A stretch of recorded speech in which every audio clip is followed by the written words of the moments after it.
Петропавлда Қазақстан тәуелсіздігін мойындамайтын ашық айтып, өзара халық кеңесі ұйымын құрған сепаратистік пиғылдағы 4 азаматқа сот үкім кесті. Придут русские войска и чемодан, вокзал отменяется нахуй. Здесь тоже кто-то должен остаться, чтобы помочь потом, когда Россия придет. Мои дети будут со мной разговаривать на русском языке, и, скорее всего, с отцом дети тоже будут говорить на русском языке. Я не хочу им ломать жизнь. Ты бы вышел, проголосовал за отсоединение. Я выйду. Да разговора нет, я выйду. Сначала северную часть Казахстана там захватят, потом столицу. Если не бить, пускай всю захватят, чтобы Россия стала. Вот если Россия придет возвращать свои исконно русские земли, что ты будешь делать? Пускай возвращают. У нас земли навалом. Девать некуда.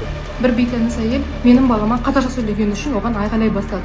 Xo'sh, ana shu Fiafar kim bo'lgan? Buni prototipi, buni qarang, Kenasari Qassimov. Северный Казахстан тоже присоединится к России. Не против? Вообще, по идее, Павлодарская область, она как бы и является частью Российской Федерации. Это получается исконно русские земли, подаренные Казахстану. Онсыз да Ресей өнімдірушілері біздің Қазақстанның нарығын толық жаулап алды.